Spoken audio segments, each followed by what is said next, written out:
사도신경으로 우리의 신앙을 고백하도록 하겠습니다. 나는 전능하신 하나님 진리의 존재를 믿습니다. 나는 그의 유일하신 아들 우리 주 예수 그리스도를 믿습니다. 그는 성령으로 잉태되어 동정녀 아래 태어나시고 본디오 빌라도에게 고난을 받아 십자가에 못 박혀 죽으시고 장사된 지 사흘 만에 죽은 자 가운데서 다시 살아나셨으며 하늘에 오르시어 전능하신 아버지 하나님 우편에 앉아 계시다가 거기로부터 살아있는 자와 죽은 자를 심판하러 오시면서 나는 성령을 믿으며 거룩한 공교회와 성도의 기도와 죄를 용서받는 것과 몸의 부활과 영생을 믿습니다. 아멘. 찬송가 384장입니다.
사랑이 많으신 하나님 아버지 참 감사합니다. 힘들고 어려운 코로나 시대 속에서도 저희들을 지켜주시고 보호하여 주셔서 이렇게 주의 성전에 나와 특별 새벽 기도회로 하나님께 영광 돌릴 수 있게 하심을 감사합니다. 하나님 아버지 코로나 사태로 인하여 어려움도 있었지만 많은 깨달음도 있었음을 고백합니다. 저희들이 누렸던 평범했던 일상들이 얼마나 행복했던 것이며 소중한 것이었는지 이렇게 성전에 나와 예배하며 기도할 수 있는 것이 또한 교우들과 교제를 나누는 것이 얼마나 복된 것인지를 알게 되었습니다. 참 감사합니다. 하나님 아버지, 오늘부터 위드 코로나가 시행된다고 합니다. 바라옵기는 이제 힘들고 어려운 상황 속에서 벗어나 일상을 회복하고 우리 우일교회 모든 예배가 다시 회복되어 본래의 모습으로 돌아올 수 있도록 주님 도와주시옵소서. 한 주간 새벽 기도회를 통하여 우리의 믿음이 강건하여지고 오직 예수, 오직 믿음으로 나가는 우리의 성도들 다 될 수 있도록 성령님 함께 하옵소서. 특별히 기도하옵기는 수능을 준비하는 수험생들을 위하여 기도합니다. 코로나 상황 속에서도 참으로 어렵게 수능 시험을 준비하고 있는 자녀들을 주님께서 위로하여 주시고 그동안 공부했던 것들을 잘 정리하게 하시고 남은 기간 동안 최상의 컨디션을 유지하여서 좋은 성적 거둘 수 있도록 도와주시옵소서. 육신이 연약함으로 어려움을 겪는 성도들에게도 주님 함께 하셔서 건강 회복할 수 있도록 도와주시옵소서. 오늘도 목사님 귀한 하나님 말씀 전하실 때 영육 가운데 강건할 수 있도록 주님 함께 하옵소서. 말씀 가운데 함께 하실 예수님 이름으로 기도합니다. 아멘.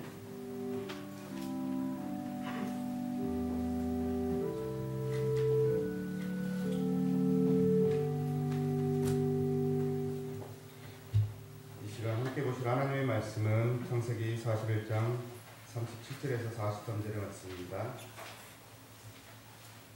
창세기 41장 37절에서 43절 말씀입니다.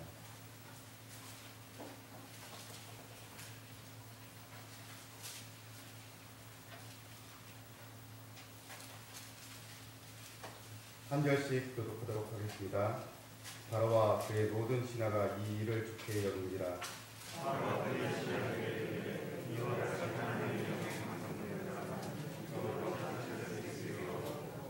요셉에게 이르되 하나님이 이 모든 것을 내게 보이셨으니 너와 같이 명철하고 지혜 있는 자가 없도다.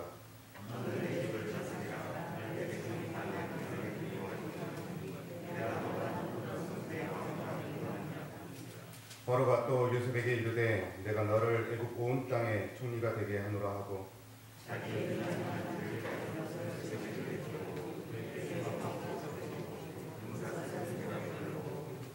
43절 함께 봉독하도록 하겠습니다.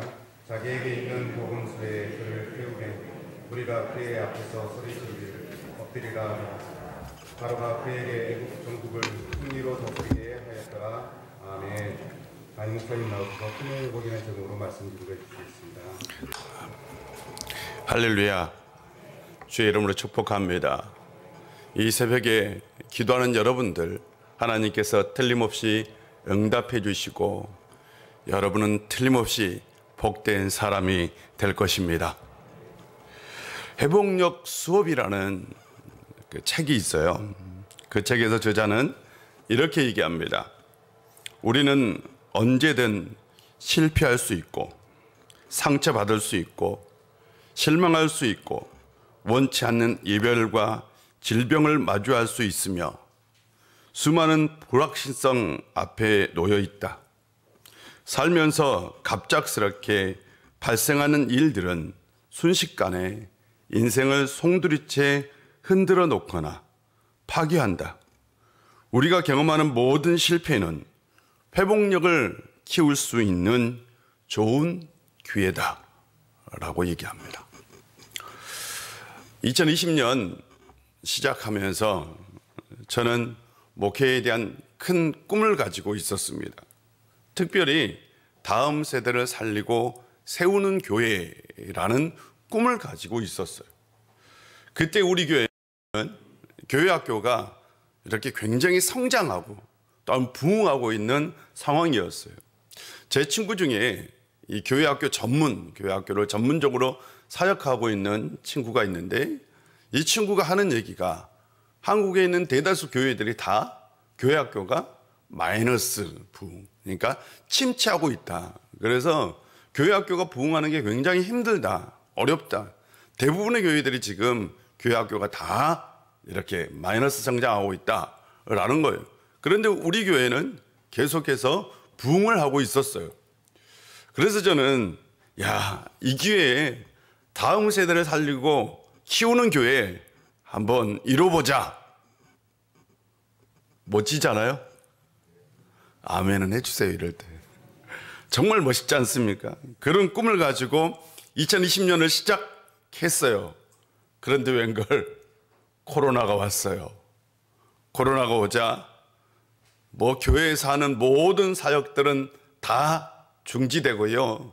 예배도 드릴 수 없는 상황이 되었어요. 그래, 한 해만 견디면 되겠지. 한 해만 버티자. 그래서 한 해를 버텼어요. 맞잖아요. 그리고 2021년 올해가 되었어요. 올해도 동일하게 그래, 올해는 사역을 할 수 있겠지. 다음 세대를 살리고 키우는 교회. 웬걸요? 올해도 똑같이 예배도 못 드리고 또한 사역도 할 수 없는 상황이 되었습니다. 오히려 교회 학교가 코로나 위기로 가장 치명적인 치명타를 받게 되었어요. 교회 학교는 지금 우리 교회뿐만 아니라 다른 교회에도 다 완전히 쑥대밭이 되었습니다. 꿈을 꾸었는데 그것을 향해 전진할 수 있는 힘을 상실하고 또한 꿈이 깨어지는 기분이 들었습니다. 우리도 코로나 이전에는 다 꿈이 있었을 겁니다. 그렇잖아요. 어떤 집사님은 코로나가 시작될 무렵에 가게를 오픈했어요. 가게를 오픈할 때 이런 마음이 있죠. 내가 이 가게를 통해서 하나님이 주신 복을 받을 것이다 라는 마음으로 시작하지요. 그렇지 않습니까? 그런데 코로나와 함께 가게를 시작한 거죠. 코로나가 금방 끝날 것이다 라는 기대를 가지고 버텼어요. 그런데 코로나가 더 길게 간 거죠. 버틸 힘이 없어서 가게를 접었습니다. 꿈도 사라진 거죠. 저는 그것을 생각하면 참 가슴이 아파요. 여러분도 어떤 꿈이 있었을 겁니다. 근데 그 꿈이 코로나 때문에 이루어지지 못한 것들도 있을 겁니다. 우리는 이때 어떻게 해야 할까요? 또한 회복력 수업이라는 책에서는 이렇게 얘기합니다. 왜 어떤 사람들은 살면서 실패를 경험하면 그대로 주저앉아 버리고 어떤 사람은 계속 앞으로 나아갈 수 있는 것일까? 회복력은 역경 속에서 다시 원래의 상태로 돌아오는 능력이라고 정의한다. 물론 회복력은 개인의 성장 배경과 그가 가진 자원에 따라 만들어지는 것이지만 타고난 것이 아니라 후천적으로 기를 수 있는 능력이다 라고 얘기합니다. 회복력은 타고난 것이 아니고 후천적으로 길러질 수 있는 능력이라고 얘기합니다. 중요한 건 어떤 상황 속에서도 다시 일어날 수 있는 회복력을 가지고 있어야 된다라는 거죠. 우리의 삶은 위기가 필연입니다. 잘 생각해 보세요. 위기는 늘 있었어요. 위기는 실제적으로 주기적으로 찾아오기도 합니다. 그렇다면 중요한 건 위기가 왔을 때에 그걸 어떻게 대처하느냐라는 것이죠. 인생의 위기를 얘기하면 빼놓을 수 없는 사람이 요셉이죠. 요셉은 아버지의 사랑을 독차지했던 사람입니다. 그의 아버지에게 4명의 부인이 있었어요. 그런데 그 4명의 부인 중에서 아버지가 가장 사랑했던 여인은 요셉의 어머니입니다. 맞아요? 요셉의 어머니는 아버지의 첫사랑이고 또한 영원한 사랑이었어요. 그런데 그 여인은 다른 3 부인은 아들을 낳았는데 이 여인만 아들을 낳지 못했어요. 그리고 3 여인이 다 3 부인이 아들을 낳고 난 다음에 이 마지막으로 이 여인이 아들을 낳았는데 그 아들이 요셉입니다. 그러니 아버지 야곱 입장에서는 그 아들이 얼마나 귀하고 사랑스러웠겠습니까? 그래서 아버지의 사랑을 독차지했어요. 그의 인생은 날개가 달려 있었어요. 막 훨훨 날아다녔어요. 요셉은 아주 날아다녔다니까요. 성경을 보면 알 수 있잖아요. 거칠 것이 없었고 무서울 것이 없었습니다. 무슨 말이든지 아버지가 그의 얘기를 다 지지해 주었어요. 한 번은 꿈을 꿨어요. 꿈을 꾸었는데 아니 들에서 곡식을 묻고 있는데 곡식단이 형들의 곡식단이 자기 곡식단에게 절을 하는 거죠. 형들에게는 좋은 꿈이 아니에요. 그렇지 않습니까? 근데 그 얘기를 아니 대놓고 얘기를 합니다. 형들이 화가 났어요. 네가 우리의 왕이 되려고 하느냐. 화가 났어요. 사람이요 꿈을 꿔도 할 얘기가 있고 하지 말아야 할 얘기가 있는 거 아닙니까? 그런데 요셉이 하지 말아야 할 얘기를 한 거죠. 그런데 요셉이 또 꿈을 꿨어요. 이번에는 해와 달과 11별이 아니 자기에게 절하는 꿈을 꾼 거예요. 이걸 또 얘기합니다. 아니 얘기하면 안 된다니까요. 또 얘기해요. 그래서 아버지가 어쩔 수 없이 요셉을 혼냅니다. 그런 얘기 하지 말라고 혼을 내요. 그러나 그의 아버지는 이 요셉의 꿈을 간지겠다라고 기록하고 있어요. 이후에 형들이 얼마나 요셉이 미웠겠어요. 그래서 아주 미워합니다. 미워해요. 그런데 요셉의 이 꿈은 하나님의 계시와 같은 꿈이었습니다. 하나님이 주신 것이라고 요셉은 생각했을 가능성이 충분히 있습니다. 물론 여러분 오해하시면 안 돼요. 모든 꿈이 계시는 아닙니다. 그런데 하나님께서 성경을 보면 꿈을 통해서 역사할 때가 있더라. 그때의 이 꿈은 하나님의 계시가 있는 꿈이 된다라는 것이지 모든 꿈이 여러분 계시는 아닙니다. 이거 착각하면 절대 안 돼요. 요셉에게 그 꿈은 자기의 인생의 비전이 되었을 가능성이 있습니다. 그런데 요셉에게 비극이 찾아옵니다. 요셉은 노예로 팔려갑니다. 겨우 생명을 건져요. 형들이 죽이려고 할 그때에 그는 팔려가요. 미디안 상인은 그를 사서 노예시장에 내놓습니다. 이집트 노예시장에서 보디발이라는 장군의 집으로 팔려가요. 요셉은 기공자에서 노예로 전락하게 됩니다. 우리는 여기서 요셉이 왜 자신의 신분을 밝히지 않았는지 좀 이상하게 생각할 수 있어요. 그의 아버지는 충분히 그 당시 굉장히 부자였고요. 요셉을 구출할 수 있는 재력을 가지고 있었습니다. 만약 요셉이 자신의 신분을 드러냈다면, 자신의 상황을 충분히 얘기했다면, 어쩌면 그가 인편으로 사람을 아버지한테 보냈다면 그는 구출을 받았을 가능성이 있습니다. 그런데 요셉은 하지 않았다는 거예요. 왜요? 형들이 자기를 죽이려 하는 것을 알았고 차라리 형들과 함께 사는 것보다는 노예로 사는 것이 낫겠다라는 생각을 했는지도 몰라요. 분명한 건 그는 노예로 살기로 결정했다는 거죠. 그는 평생 노예 생활을 해본 적이 없습니다. 남 밑에서 일해본 적도 없습니다. 그런데 이제 완전히 달라진 삶을 살아야 합니다. 중요한 건 적응력입니다. 어떻게 이 삶을 적응할 수 있을까요? 그런데 더 놀랍게 하는 건 요셉이 뛰어난 적응력을 발휘했다라는 거죠. 요셉은 보디발의 집에서 승승장구를 합니다. 그리고 약 10년의 노예 생활 동안 가정 총무까지 오르게 됩니다. 성경은 이렇게 말하죠. 하나님께서 그와 함께 해주셨다고. 맞아요. 하나님께서 그를 형통하게 해주셨다고. 부정할 수 없는 사실입니다. 맞아요. 하나님께서 함께 해주셨고 하나님께서 형통하게 해주셨고 하나님께서 함께 해주시면 우리의 인생에 형통의 역사가 일어날 줄로 믿습니다. 우리는 기도해야죠.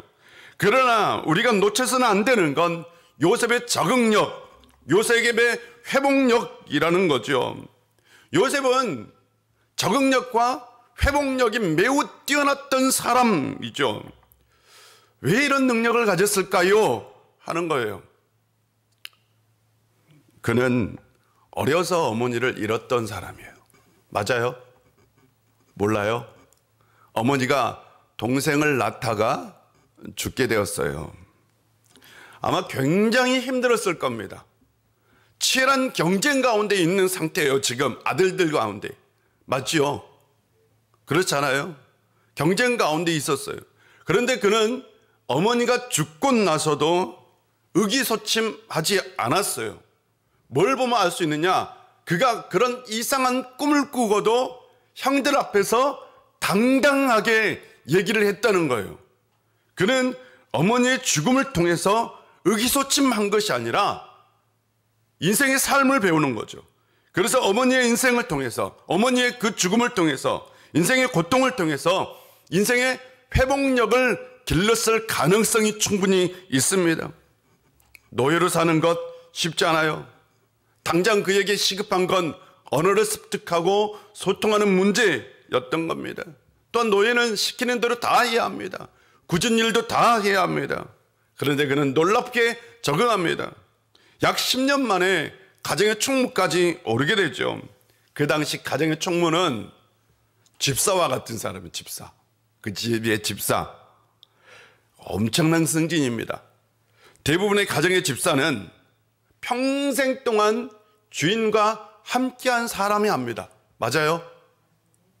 평생 동안 주인과 함께하고 주인이 완벽하게 신뢰하고 뛰어난 능력을 가진 사람이 뭘 해요? 가정 총무를 합니다. 그런데 요셉은 한 10년 동안 노예에서 가정 총무가 되었어요. 그만큼 뛰어난 적응력과 회복력을 가졌다라는 겁니다. 그런데 그때부터 인생의 롤러코스터가 시작돼요. 어렵게 올라갔어요. 10년 동안 차츰차츰 굉장히 어렵게 올라갔어요. 그런데 한순간에 무너집니다. 안주인이 성적인 유혹을 거절하다가 감정에 빠졌어요. 안주인의 모함으로 그는 감옥에 갇히게 됩니다. 10년 동안 쌓았던 삶이 신기루처럼 사라졌어요. 10년 동안 주인과 쌓았던 신뢰가 하루아침에 무너졌어요. 그냥 이야기니까요. 얼마나 억울했을까요?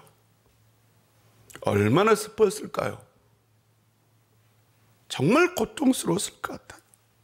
어쩌면 미쳐버릴 것 같은 심정이었을 겁니다. 10년 동안 정말 피나는 노력을 한 거죠. 물론 하나님께서 함께 주셨다. 관가할 수 없는 사실이지만, 그러나 분명한 건 그가요 10년 동안 그도 피나는 노력을 했던 거죠. 그렇잖아요? 이국 땅에서 노예에서 10년 만에 가정총무가 입지전적인 인물입니다. 사람들은 아마 당시 요셉을 보고 야, 기적을 가져오는 사람이다. 정말 대단한 사람이다. 밤낮을 가리지 않고 정말 노력해서 그 자리에 올랐는데 그것이 한순간에 무너졌어요. 물거품이 되었어요. 그리고 감옥에 갇히게 되었습니다. 감옥에 갇혔을 때가 중요합니다. 맞죠? 감옥에 갇혔을 때가 중요합니다. 요셉은 감옥에 갇혔을 때에 무슨 생각을 했을까요? 그리고 그는 그것을 어떻게 받아들였을까요? 하는 거죠. 그런데 놀라운 건 요셉이 감옥에 갇혔을 때에도 놀라운 적응력을 발휘한다는 거예요. 그렇지 않습니까? 정말 놀라워요. 회복력이 정말 뛰어난 사람. 간수의 일을 도와주는데 간수들이 깜짝 놀랐죠. 이미 요셉은 행정을 처리하는 탁월한 능력을 가지고 있었습니다. 전체를 보는 눈, 일을 처리하는 능력 다 가지고 있었던 겁니다. 요셉은 그곳에서 마음껏 자신의 능력을 발휘해서요, 간수장의 두터운 신임을 얻게 됩니다. 이것을 보면 그가 감옥에 들어갔을 때에 어떤 생각을 했는지 알 수 있습니다. 어떤 생각을 했을까요? 이거죠. 주신 분도 하나님이시고 취하신 분도 뭐요? 하나님이신 거죠.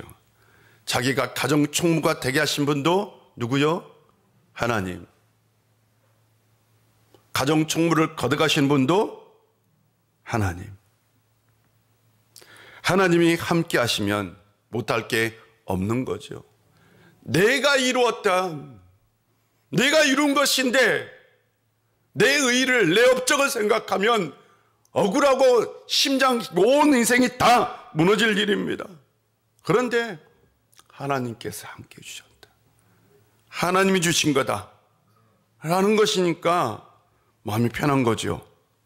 그래서 그는 그 감옥 안에서 그 생각으로 회복력을 키웠던 거죠. 맞죠? 그 생각으로 뭘 키웠어요? 적응력을 키웠던 거죠. 감옥에서도 하나님께서 함께 하시면 못할 게 없어요. 성경은 이렇게 얘기합니다. 간수장은 그의 손에 맡긴 것은 무엇이든지 살펴보지 아니하였으니 이는 여호와께서 요셉과 함께 하심이라. 여호와께서 범사에 그를 형통하게 하셨더라. 아멘. 그는 모든 것을 하나님께 맡겼습니다. 그리고 오직 하나님의 은혜로 사는 삶을 살게 됩니다.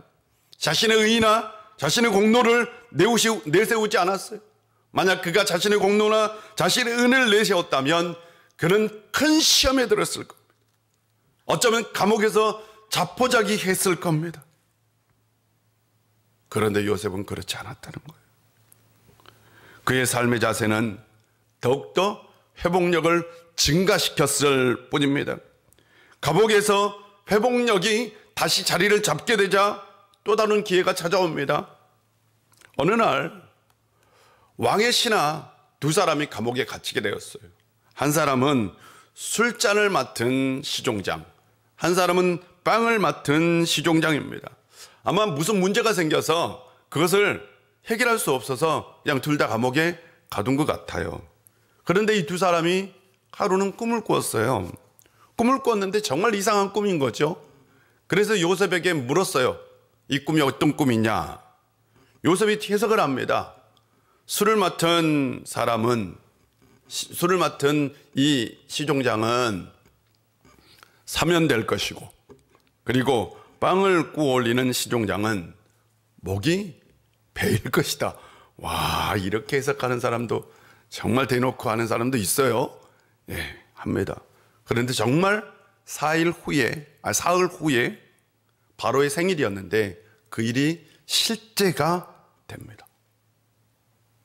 살아난 사람 요셉을 좀 기억하면 얼마나 좋겠어요?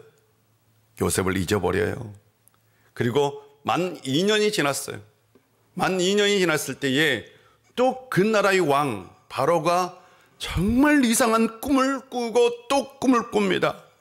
그런데 그 나라의 누구도 이 꿈을 해석해 주지 못해요. 그런데 바로 그때에 이 술잔을 올리는 이 시종장이 그때 누가 생각났어요? 요셉이 생각난 거죠. 그래서 자기의 사연을 얘기해요. 그리고 나서 왕에게 얘기를 하니까 왕이 요셉을 데리고 오너라 라고 얘기합니다. 그래서 요셉이 왕 앞에 서게 됩니다. 그 당시 이집트 왕은 세계에서 가장 강력한 나라를 통치하고 있는, 세계에서 가장 큰 영역을 지배하고 있는 왕이었어요. 신과 같은 존재여서 신적인 존재로 추앙을 받을 때입니다. 요셉이 그런 사람 앞에 선다는 것 자체가 그 당시에는 기적이죠. 그렇잖아요. 이민족 사람이에요. 그런데 그가 왕 앞에 섰어요. 그리고 나서 왕 앞에서 그 꿈을 듣고 해석을 해요. 7년 동안 이 나라에 풍년이 될 것이고 7년 후에는 흉년이 될 것이다. 이것을 대비해야 된다라고까지 얘기합니다. 대비할 것을 제안까지 해요. 왕이 깜짝 놀랍니다. 요셉의 지혜에 감탄을 하죠. 오늘 본문에 나왔죠. 하나님께서 너희와 함께 하시고 너의 지혜에 감탄한다 라고 얘기를 합니다. 그리고 나서요, 요셉의 아마 사연을 들었을 것 같아요. 왕이. 그렇잖아요. 10년 만에 가정 총무까지 올랐다. 놀라운 거죠. 그런 사람이 없는 거죠. 그런데 지금 틀림없이 7년 동안 풍년이 될 것이고 7년 동안 흉년이 될 것이고 그것을 대비할 사람을 생각해 보면 누구밖에 없는 거예요. 지금 아무리 생각해 봐도 요셉밖에 없는 것 같아요. 그래서 요셉에게 그 일을 맡기기 위해서 그 나라의 총리로 세웁니다. 요셉의 인생에 기적이 일어나죠. 여러분, 요셉이 가정의 그 나라의 총무가 되었다는 것에 여러분 그것을 생각하지 마세요. 요셉의 인생이 어떻게 되고 있었는지를 생각해 보시기를 바랍니다. 우리는 늘 요셉이 성공한 스토리만 기억합니다. 그래서 우리가 왜 그런 사람이 되지 못했느냐라는 얘기를 합니다. 아니요, 중요한 건 인생은 과정인 거죠. 맞아요? 인생은 결과가 아닙니다. 인생은 어떤 삶을 살았느냐, 그 과정 가운데 어떻게 했느냐가 중요한 거죠. 요셉은 인생의 고민마다 회복력으로, 적응력으로 모든 위기를 이겨냈습니다. 그리고 나서 그는 하나님께서 주신 꿈을 이루는 사람이 된 것이죠. 요셉의 인생에서 우리가 주목해야 할 단어는 하나님께서 그와 함께 했다입니다. 하나님께서 그의 인생과 함께 했다. 이걸요, 요셉의 입장에서 다른 말로 표현해 보면 그는 하나님과 함께하는 것을, 하나님께서 자기 인생과 함께하는 것을 믿었다죠. 맞죠? 성경은 그것을 그렇게 표현한 거예요. 다시 말씀해 볼게요. 요셉은 자기 인생 가운데 하나님께서 함께 하심을 믿었어요. 근데 성경은 그걸 하나님께서 요셉의 인생과 함께 했다라고 표현하고 있는 거예요. 요셉은 하나님께서 자신의 인생과 함께 하심을 믿었어요.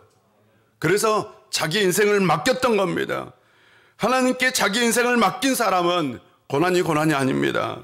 하나님께 자기 인생을 맡긴 사람은 위기가 아닙니다. 왜냐하면 하나님께서 어디에 있든지 언제든지 함께 하심을 믿기 때문입니다. 그런 사람은 탁월한 회복력을 가지고 있습니다. 그런 사람은 위기 앞에서 위기를 전혀 두려워하지 않습니다. 그런 사람은 오히려 위기를 기회로 만들 수 있는 사람입니다. 그런 사람은 오히려 위기 속에서 새로운 것에 도전하는 사람입니다. 요셉은 첫 번째 위기를 하나님께서 함께한다는 회복력으로 이겨냈습니다. 두 번째 위기도 하나님께서 함께한다는 적응력으로 이겨냈습니다. 그리고 하나님께서 주신 그 꿈을 이룬 사람이 되었던 거죠. 하나님께서 주시는 꿈이 있습니까? 하나님께서 주신 비전이 있습니까? 하나님께서 함께한다는 믿음이 있다면 저는 그것이 반드시 이루어질 줄을 믿습니다. 하나님 안에서 꿈을 꾸시기를 바랍니다. 그 꿈이 작든 크든 상관은 없어요.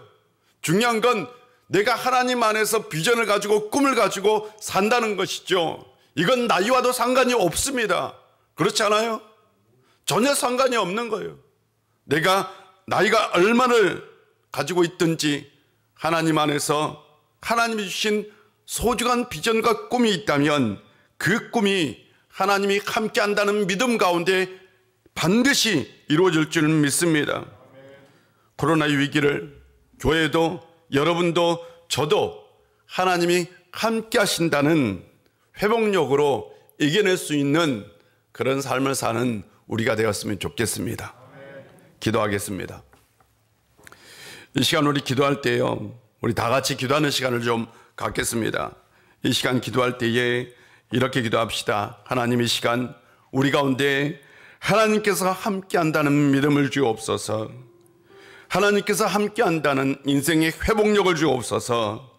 그래서 교회도 나도 이 코로나의 위기를 잘 극복하게 하여 주옵소서. 우리의 삶 가운데 복의 복을 주시옵소서. 평강의 은혜를 허락하여 주옵소서. 그리고 나서 우리 수험생들을 위해서 기도합시다. 수험생들 성윤이, 우성윤, 이상혁, 이준우, 이들에게 지혜와 명철함, 건강과 두려움을 이길 수 있는 용기도 허락하여 주옵소서라고 우리 주여 한번 하고 기도하겠습니다. 주여, 아버지 하나님, 이 시간 우리 가운데 함께하여 주시고 이 시간 우리 가운데 역사하여 주시옵소서. 이 시간 우리가 요셉을 통해서 어떤 믿음을 가져야 하는지를 알게 되었습니다. 요셉은 회복력이 뛰어난 사람이었습니다. 요셉은 정말로 어떤 상황에서든지 적응력이 뛰어난 사람이었습니다.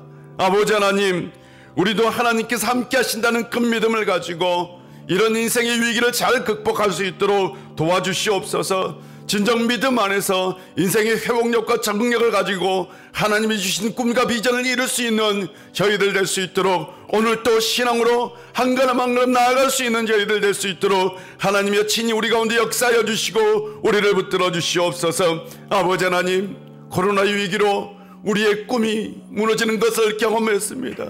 코로나 위기로 우리는 우리가 가지고 있는 꿈이 무너질까 두려움을 가지고 있습니다. 아버지 하나님, 그러나 이 코로나 위기도 하나님께서 함께 해주시고 우리가 믿음으로 나아가면 이길 수 있음을 믿습니다. 아버지 하나님, 우리의 삶 가운데 더욱더 큰 복을 허락하여 주시고 우리를 늘 깨워주시고 이 새벽마다 우리 가운데 역사하여 온전히 하나님의 능력 가운데 갈 수 있는 저희들 되게 하여 주시옵소서. 우리 수험생들 가운데도 함께 하여 주시옵소서. 아버지 하나님, 성윤이, 상혁이, 진우 가운데 지혜와 명철함을 허락하여 주시고 아버지 하나님, 며칠 남지 않는 이 시기를 잘 이겨낼 수 있도록 도와주시고 자신들이 꿈꾸고 소망하는 모든 것들을 이룰 수 있는 그들 되게 하여 주옵소서. 아버지 하나님, 이 시간 우리가 기도합니다. 우리의 기도 가운데 응답하여 주옵소서. 아버지 하나님, 역사하여 주시옵소서. 아버지 하나님, 오늘도 우리 가운데 함께 해주시고 은혜 주셔서 참 감사합니다. 하나님께서 살아계심을 믿습니다. 하나님께서 살아계실 뿐만 아니라 우리의 삶 가운데 함께 하심을 믿습니다. 또한 우리 교회 가운데 함께 하심도 믿습니다. 우리 교회의 비전 가운데 함께하여 이 비전이 이루어지게 하여 주시옵소서. 우리의 꿈과 함께하여 우리의 꿈이 이루어지게 하여 주시옵소서. 우리가 어떤 상황 가운데 있든 설령 그것이 우리의 꿈을 무너뜨리려고 하고 또한 우리가 꿈꾸고 소망하는 것들이 이루어지지 못한다는 두려움을 준다 할지라도 하나님께서 함께한다는 그 믿음으로 잘 극복할 수 있는 저희들 되게 하여 주시옵소서. 인생을 살아가며 믿음을 가지고 회복력을 갖게 하여 주시옵소서. 그래야 어떤 어려움도 극복하게 하여 주시옵소서. 이 시간 기도하는 모든 분들 가운데 함께 하여 주시고 하나님께서 꼭 그 기도에 응답하여 주옵소서. 오늘도 우리 우일의 모든 성도들의 삶 가운데 함께 하여 주시고 하나님께서 복의 복을 더하여 주시고 평강의 복, 물질의 복, 건강의 복을 허락하여 주옵소서. 예수님의 이름으로 기도합니다. 아멘. 하늘에 계신 우리 아버지, 아버지의 이름을 거룩하게 하시며 아버지의 나라가 오게 하시며 아버지의 뜻이 하늘에서와 같이 땅에서도 이루어지게 하소서. 오늘 우리에게 일용할 양식을 주시고 우리가 우리에게 잘못한 사람을 용서하여 준 것 같이 우리 죄를 용서하여 주시고 우리를 시험에 빠지지 않게 하시고 악에서 구하소서. 나라와 권능과 영광이 영원히 아버지의 것입니다. 아멘.